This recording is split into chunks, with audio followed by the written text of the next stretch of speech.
So hello all class 10th students. In our previous videos we have seen about the session number 1 and 2 about the communication skills. So उसके अंदर हमने देखा था कि किस तरीके से हमारे कम्युनिकेशन स्किल्स करने के लिए हमारे पास मेथड्स हैं, और उसमें से फिर सेशन नंबर 2 में हमने देखा अबाउट द वर्बल कम्युनिकेशन, जिसमें हम सारी चीज़ें बोल के करते हैं, वर्ड्स में चीज़ों को एक्सप्रेस करते हैं. So today we are going to see about the non verbal communication, session number 3. So let's begin. So non-verbal communication is the expression or exchange of information or messages without using any spoken or written word. इसके अंदर हम ना ही कुछ बोलते हैं, ना ही हमारे पास कोई written words होते हैं. So that type of communication is known as your non-verbal communications. Importance क्या है? In a day-to-day communication, 55% communication is done by using body movements, face, arms, etc. सो यहाँ पे ज़्यादातर हमारी कम्युनिकेशन किस तरीके से होती है, या तो हमारी बॉडी लैंग्वेज से होती है, या फिर हम कोई इशारा कर देते हैं, या फिर हमारे आइज़ से, हम कहते हैं ना आइज़ टू आइज़ वर्क करती है. तो वो सारी चीज़ें हमारे पास काम करती है. हमारे आर्म्स वर्क करते हैं, हम किस तरीके से बोलते समय अपने हाथ को हिलाते हैं and everything. And 38% communication is done by using voice, tone, pauses etcetera. हम किस तरीके से बोल रहे हैं, हम धीरे धीरे बोल रहे हैं या फिर ज़्यादा अच्छी तरीके से एनर्जेटिकली बोल रहे हैं. सो ये सब चीज़ें इफेक्ट डालती है. Only 7% communication is done by using words.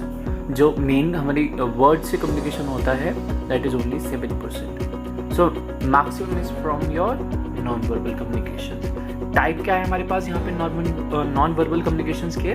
First is your facial expression. आप किस तरीके से बोल रहे हैं. अगर आप ऐसे डल करके बोलोगे तो फिर तो वो डल करके ही सुनेंगे, लेकिन अगर आपका फेशियल एक्सप्रेशन अच्छा है, स्माइल करते हुए बोल रहे हैं, तो 100% वो चीज़ बात अच्छी तरीके से रिसीवर एंड पे पहुँचेगी. Second is your posture. आप किस तरीके से खड़े हैं या फिर बैठे हैं या व्हाटसएवर आप पोजीशन में हैं, तो वहाँ पे आपका पोस्चर किस तरीके से. फॉर एग्जांपल आप पोडियम पे जाके बोल रहे हो और वहाँ पे जाके लेट गए और फिर बोल रहे हैं, तो वहीं पे आपका जो कम्युनिकेशन है वो गैप हो जाएगा, कम हो जाएगा. सो इसको भी हमें ज़्यादा ध्यान में रखना है. जेस्चर्स और बॉडी लैंग्वेज, हमारे किस तरीके से जेस्चर्स है, हमारी किस तरीके से बॉडी लैंग्वेज हमारे पास वर्क कर रही है, everything will be affected. So second is next is your touch. जो कि आपका टच है, फॉर एग्जांपल आप किसी को टच कर रहे हैं, आप किसी से हाथ मिला रहे हैं, फॉर एग्जांपल हग कर रहे हैं, या फिर कुछ भी चीज़ है जिससे हम चीज़ों को टच कर रहे हैं एक दूसरे को. सो वो भी वेरी इंपॉर्टेंट है. आप किस तरीके से हैंडशेक करते हैं वो डिफाइन करता है कि आपका उस टाइम का माइंडसेट कैसा है. अगर आपका अच्छा है तो आप अच्छी तरीके से फर्मली हैंडशेक करेंगे.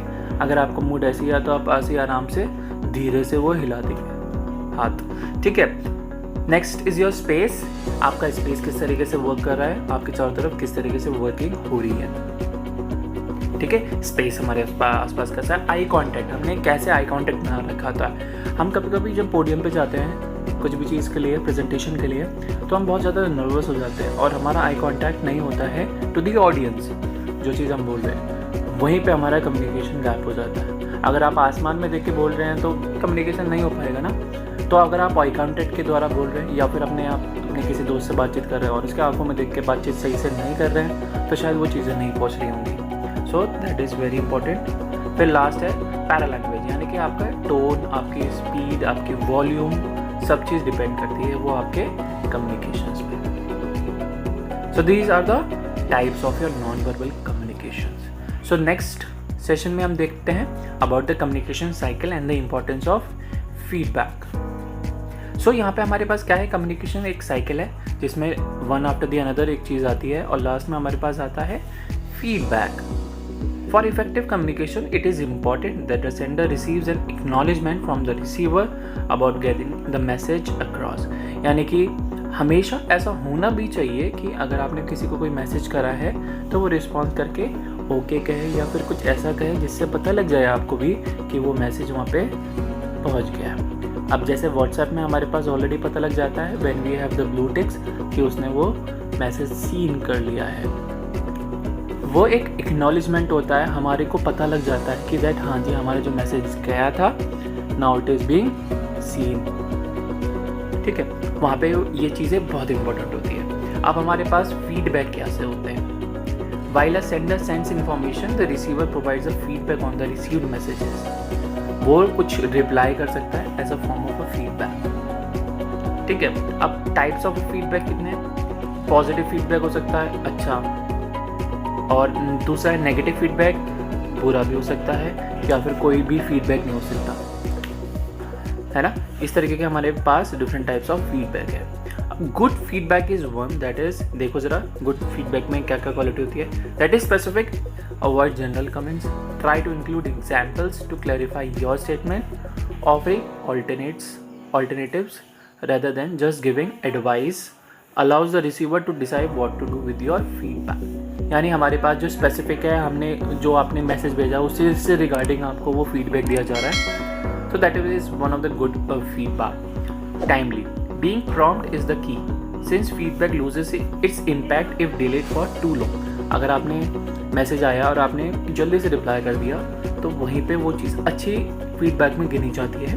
वहीं पे अगर आपने कोई मैसेज भेजा और आप 1 दिन 2 दिन हफ्ते भर के बाद उसे मैसेज का रिप्लाई करें तो वो चीज़ें नहीं होती।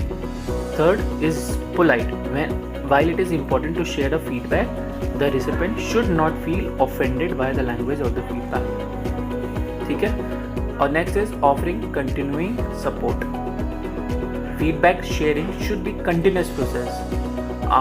After offering feedback, let recipients know that you are available for support.